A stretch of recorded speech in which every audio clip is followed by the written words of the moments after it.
This is a video I've actually thought about making before, and I think it's finally time I do.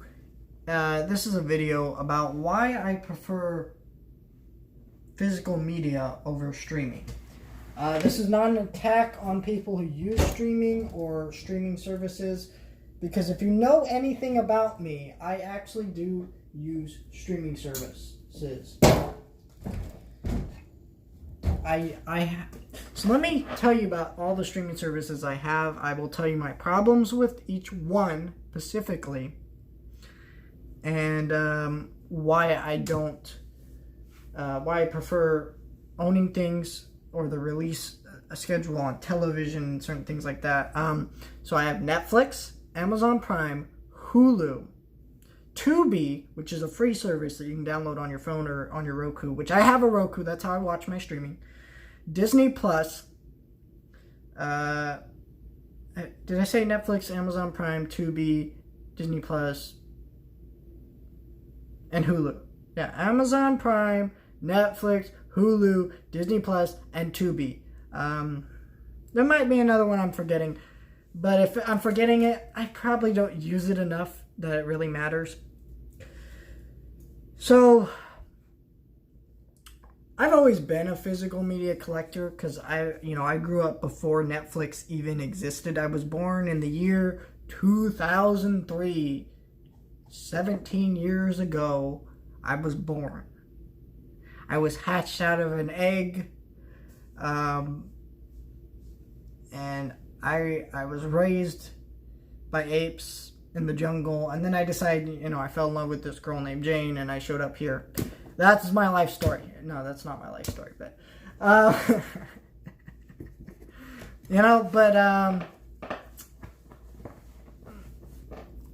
the basic thing here is, I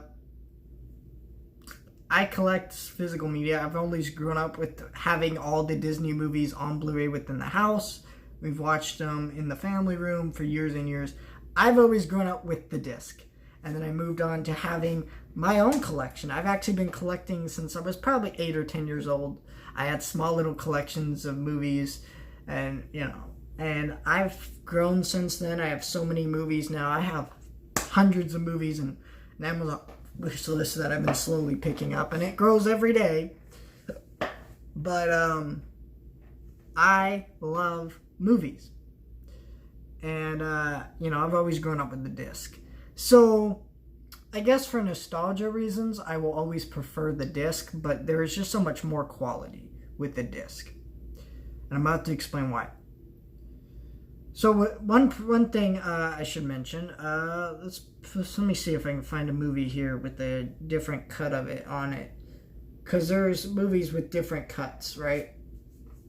I'm looking down here. I'm trying to find a movie that has like several different cuts, and you can watch whatever version of the movie you want, and it's many different cuts. Anchorman, or you know what? Not Anchorman. Now You See Me is a better example. This movie has a theatrical version, an extended version. So let's say they decide to put this on Netflix. They're not gonna put two versions of Now You See Me. So if you want to see both versions of the movie, are you really gonna see you're not going to unless you own the movie. Now, if you don't care about that and you just want to see your favorite cut of the movie, you just want to see the one version, right? And you don't care if you don't get the extended version, you just want the theatrical version. Well, Netflix is not gonna tell you majority of the time what cut of the movie they're putting on their service. So it just says, Now You See Me. And you click on Now You See Me, you watch it, but you don't know which version you watched. You have no idea. So it deletes the option of choice, right? It's a choice. Okay? Here's another problem with streaming. Gone with the Winds. Okay, I don't own Gone with the Winds. I will get that copy of that movie at one point, but they took it down. They are now re-uploading it, but they may not have ever done that. And how would you have watched Gone with the Winds? How would you have done it? You wouldn't have. Because you don't own it. Here's another problem. If the Wi-Fi goes out, what are you going to do? You can't watch streaming. The Wi-Fi's out. And streaming relies on Wi-Fi, whether you like it or not. Now for me, Wi-Fi goes out. I just come over to these shelves over here full of movies. Hundreds of movies and shows. Like I think there's about 200 here, maybe less. And I pick one out and I pop it in the player and I watch it. Simple as that. Pretty easy, pretty simple. But for most people, they don't do that. Now, a lot of people find it easier to just stream everything at home. They want the access of, I don't have to track down the movies I want to watch, crap like that. Well, you're missing out on a lot of stuff because I know this is a mentality people have, and you are dumb if you have this mentality. The mentality is this. Well, it's not on Netflix, I won't watch it.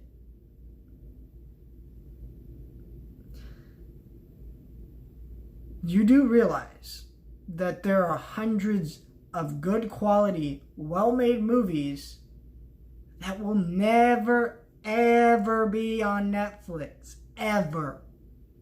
They won't be on Hulu. They won't be on Amazon Prime. They won't be anywhere. And some of them are still on DVD.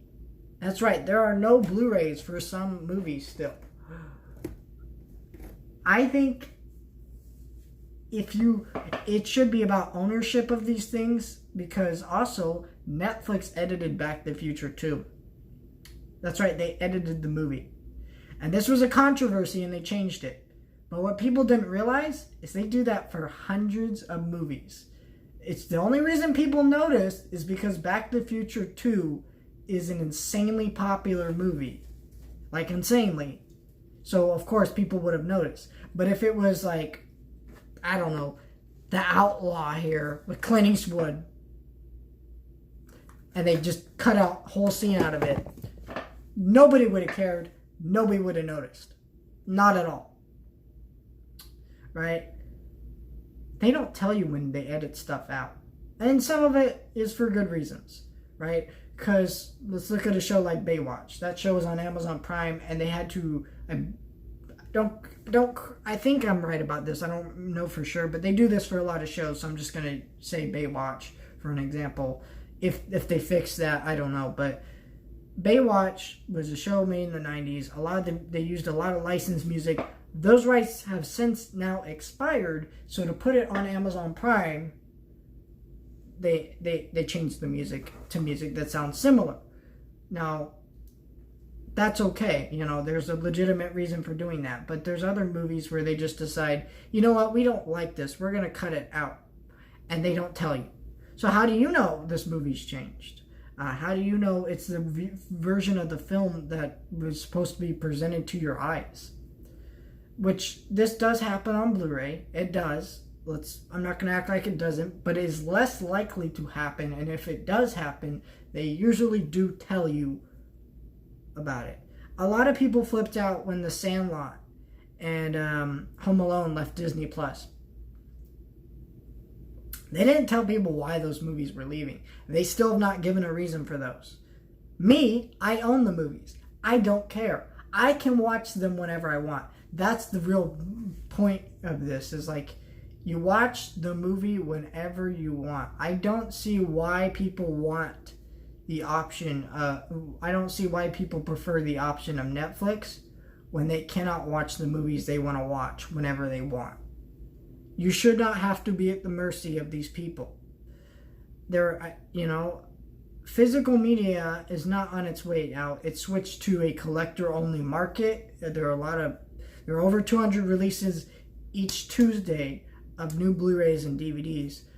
Most people don't know it because they won't show up on Walmart and Target as much. They're showing up on places like Amazon, BestBuy.com, FYE, things like that. You know, not very popular stores. I mean, I know Amazon's really popular, but like, they sell so much that you're less likely to come across everything that's available all at one time, right? Because they have such high numbers of stuff. and stock. And so that's a big thing right there, is that you can buy movies, more movies than ever, but yet people think physical media is on its way out, which it's not. Now let's go over my problems with Netflix. Netflix is a quantity over quality service. They believe in making shows to, they believe in making a lot of shows. So say we have a lot of content, but a lot of that content isn't good and worth watching. And they also created this bad format called, it's called binging. I don't know if you heard about it. It's the newest and greatest thing. Now look, I'm not going to deny I binge shows, okay? I usually binge shows that I own, though, like on DVD that are already finished, because binging shows is a terrible thing. Number one, it's unhealthy. It's unhealthy to watch 8 hours of television in one day. Okay, that is unhealthy. I'm sorry, it is. Right now it's okay because we're all stuck at home, but like a normal weekend or whatever, you spend 8 hours a day watching Netflix, like that's a little absurd, okay? But why it's a big problem, look at The Mandalorian, okay? That show released weekly on Disney Plus. Weekly, okay? Everybody talked about it for weeks on end because it was running for 8 weeks straight on Disney Plus. Each episode released week to week. So that's over 8 weeks of talking about it instead of just, we dropped the season, people talk about it for a week, maybe 2 weeks, but that's it. It's done. It ruins the market for things because basically when things drop all at once, how hard is it to go, hey buddy, you should check out the show on Netflix? But not only do they have to catch up on that show, they have to catch up on another show. But not only do they have to catch up on the other show, they have to catch up on every single season of that show because the seasons drop all at once. So pretty soon you have 5 seasons of a television show dropping all at once. It is ridiculous, when The Mandalorian comes out and you say, hey, this show's really good or is going to be really cool, you could say, hey, check out this latest episode, so good. When me and my friend were talking about it, he's like, I haven't seen the latest episode, don't talk about it. And then he went and watched it, and then, but it's a lot harder when I say, bro, the show's good, you gotta watch this whole series, right? We're talking about Clone Wars. He had to catch up on 7 seasons of the show, and, it's a lot harder for me to recommend a show that's 7 seasons long than just a show that's, dropping episode by episode. You know what I mean? And so it was very hard. It's very hard to recommend shows now for people because of how much shows are dropping, things like that. Disney Plus, my problem with their streaming service is their original content is straight up garbage. There are some shows that are cool, and there's ones that I'm looking forward to in the future. But they are another service pushing quantity over quality. And you have so much content, but none of it's actually worth watching. Because nobody talks about any of it. Because a lot of it is straight up terrible garbage that like you would find on television late at night, nobody would watch. The only show that people talk about is The Mandalorian. I talked about the Mandalorian documentary and some other shows on there, but for the most part, it's pretty bad. It's pretty bad service when it comes to original content. Comes to the library stuff, it is really good. Now, here's another thing. Here's a good point about streaming. They have a large library of content that some of it you may not be able to find out there on Blu-ray or stuff like that. So, Tubi, for example, they have a lot of obscure movies that are out of print or difficult to find on Blu-ray and stuff like that. And so that is available there, and you can find it. And that's a definite perk of that service. Netflix has stuff like that. Also, they have given bigger audiences to things that normally wouldn't have as big of an audience as they do now. Anime has become a bigger thing as of late. I mean, yeah, it was always popular, but it was popular with a cult group of people, right? So now Netflix has a whole anime section. They find original animes and series and movies.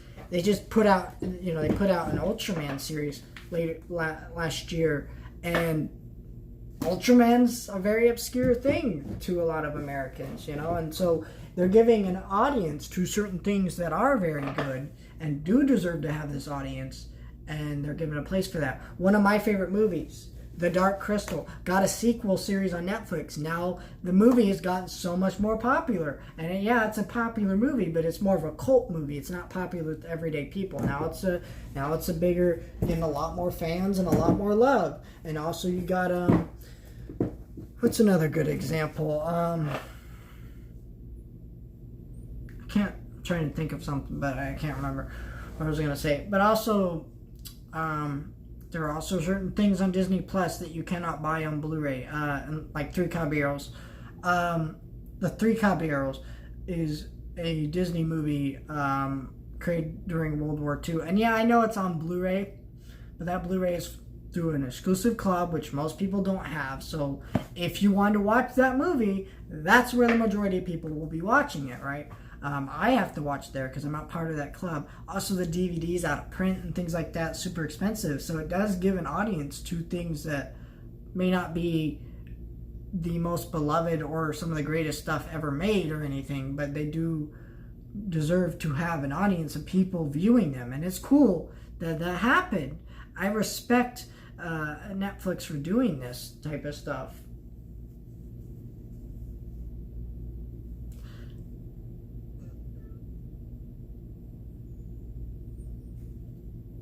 And it's a great thing that happens. Avatar: Last Airbender, great show, is now on Netflix. It is super popular right now because everybody's talking about it, because a lot of people haven't seen it, but now it's on Netflix, so everybody's watching it again or watching it for the first time, and it's really exciting to see a show like that is incredible series. Like, love the show. That's there. Everybody's talking about it. I hope that remake doesn't happen, but it's probably still going to happen, especially since the show is so popular on Netflix, and so I don't know. But I'm just saying, that's happened. They've also given a home to things like Martin Scorsese. Everyone talked crap about him for this, him saying this, but this is a true statement. He was mad that superhero movies cannot have taken the funding for independent movies. Like, he has films that he's been trying to get made for several years, like The Irishman, which were not able to get funded or backing because of the new superhero craze. So they were flooding the market with stuff like that, and so Netflix gave a home to The Irishman, and Amazon Prime gave the home to The Vast of Night, which I know is not a Martin Scorsese movie, but it is an independent movie that was having trouble getting funded. My Spy, it couldn't release in theaters and probably wouldn't have performed well in theaters anyways, even if it did, and that's on Amazon Prime. Not a great movie, but it's out there for people to see, which, yeah, these things are things that I think are important.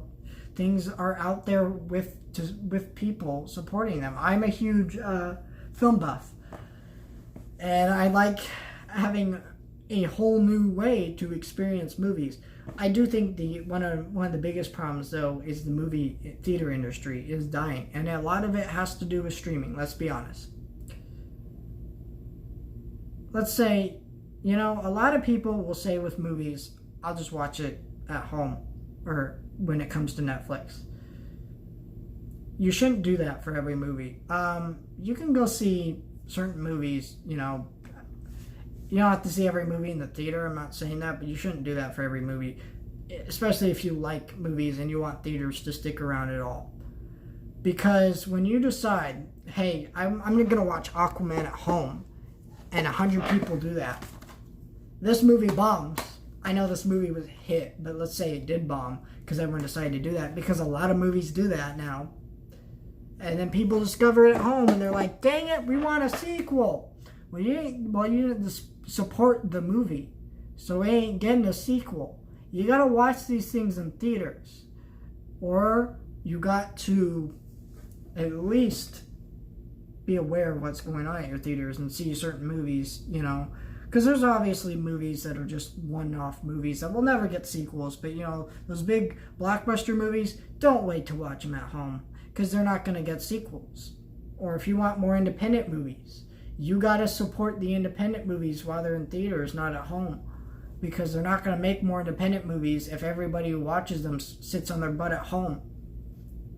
You know?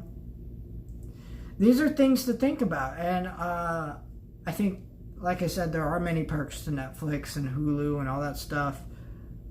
Like King of the Hill, I watch on Hulu. That show's out of print on DVD. There's no Blu-ray, DVD, complete series sets or anything. So if I want to watch that show, that's the only way I have access to it, unless I want to buy it all digitally, you know. And even digital things I have a problem with, you know, because let's say I buy a bunch of movies through Amazon Prime. What's to say Amazon Prime starts taking away people's movies and going, hey, you didn't pay for this legally. Now, for the most part, you should, you know, because you bought it digitally, it's a lot harder to prove that you bought it. You know what I mean? So they could try that, and it could cause problems. And they've done that before. There were people who bought copies of Animal Farm, and they said, hey, you didn't buy this legally, even though they totally legitimately did, and they proved it. They made them rebuy the book. So these are things to think about, because I am a legitimate supporter of physical media. I'm a supporter of streaming too. I'm not going to sit here and poo-poo on one and then go pro this one up here. I prefer physical media, but streaming is it's still got a long way to go. It's rising up there. They may be on equal parts one day, but I think streaming is going to fail in the next few years because of how many services are coming up, how much content is no longer staying on these services, and I think physical media and Blu-ray sales will go back up, and more people will go to that mentality, because you know what? Better to own movies and shows you like than have some stupid company tell you, hey, you can't watch this, we lost the rights to it, and then you have to go buy another service, right? Just own the 5 movies you want, and that's it. Oh boy, I wish I just owned 5 movies, but I don't, because I'm a major collector. I'm kidding. I love my movies. This shelf here and all these movies are the only thing that keeps me from, that keep me sleeping at night. Okay, if these things weren't here, I'd probably stop sleeping at night and probably just cry myself to sleep every night. That's not true, but you know, I still would be a nervous wreck. I love my movies. I love everything here on my shelf, and I'm pretty happy with all the stuff I have here. And I think, you know, preserving these things is important. And also bonus features are an important thing on, you know, movies. Like if you're a film buff like I am, you want a box set of Critters that has 4 documentaries about the making of all 4 movies, right? Maybe not everyone else does, but me personally, I love having that. Also, I think another thing is the picture quality. When you're presenting a movie on Blu-ray, it's going to look better, because the streaming of your pictures usually 780p, which is DVD quality, by the way. So even if you're streaming in 4K, which streaming only looks as good as your internet is. So if you have amazing internet, great. I don't. It does not look that great. So yeah, I'm just saying, you know, a lot of these things look better than actual streaming on Netflix and stuff. And so that's a thing to think about too. There's a lot of stuff like that. I'm a huge film buff, so these are things I think about, and these are the things that keep me from going insane. So like, share, and subscribe, and protect my few hours of sanity, people.